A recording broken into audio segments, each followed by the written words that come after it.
buona giornata, buona domenica a tutti. Oggi, 24 maggio, è il quinto anniversario della promulgazione dell'enciclica Laudato Si da parte di Papa Francesco, datata appunto 24 maggio 2015.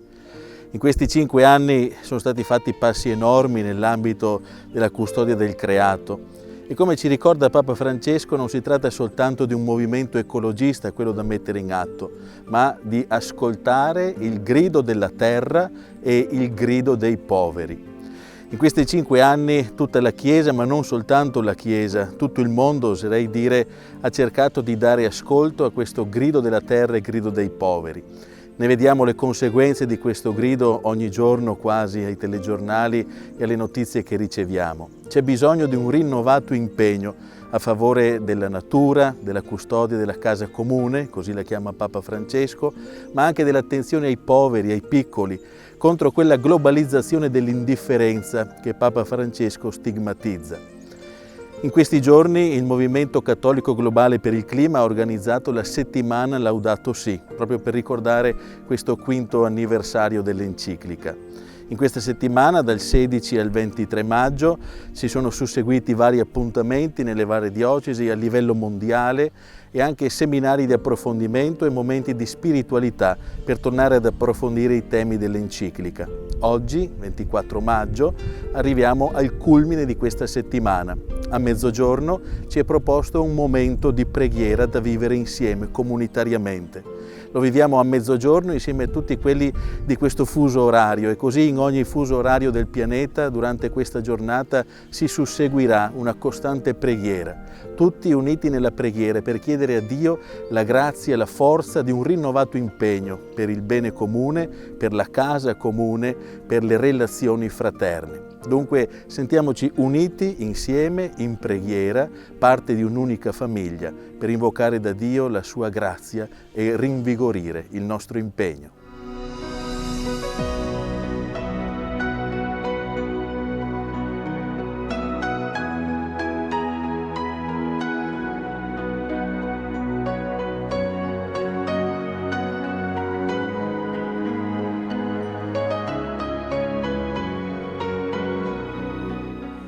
Comune preghiera per il quinto anniversario della Laudato Si. Uniamoci in preghiera. Nel nome del Padre, del Figlio e dello Spirito Santo. Dio amorevole, creatore del cielo, della terra e di tutto ciò che contengono, ci hai creato a tua immagine e ci hai resi custodi di tutto il creato. Ci hai benedetti con il sole, l'acqua e la terra, così generosa affinché tutti possiamo essere nutriti. Apri le nostre menti e tocca i nostri cuori, affinché possiamo essere parte del creato, tuo dono. Aiutaci ad essere consapevoli che la nostra casa comune non appartiene solo a noi, ma a tutte le tue creature e alle generazioni future, e che è nostra responsabilità preservarla. Fa che possiamo aiutare ogni persona ad assicurarsi il cibo e le risorse di cui ha bisogno. Sii presente ai bisognosi in questi tempi difficili, specialmente i più poveri e i più vulnerabili. Trasforma la nostra paura e i sentimenti di isolamento in speranza e fraternità, per poter sperimentare una vera conversione del cuore. Aiutaci a mostrare solidarietà creativa nell'affrontare le conseguenze di questa pandemia globale.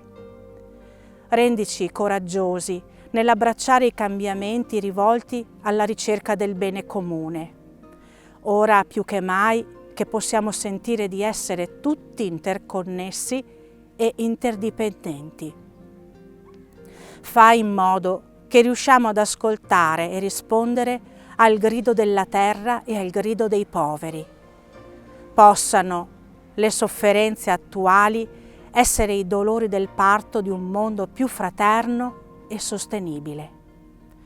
Sotto lo sguardo amorevole di Maria Ausiliatrice, Ti preghiamo per Cristo nostro Signore.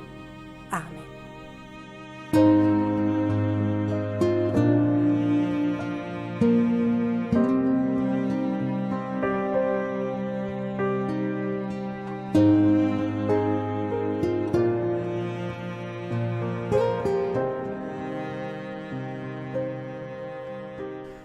La preghiera che abbiamo vissuto insieme non è fine a se stessa, abbiamo invocato proprio da Dio la grazia e la forza per un rinnovato impegno. Così ci prepariamo già a vivere la giornata e il mese del creato nel prossimo settembre. In particolare il 1° settembre, la giornata mondiale di preghiera per la custodia del creato e poi le iniziative che in diocesi vivremo nelle successive domeniche.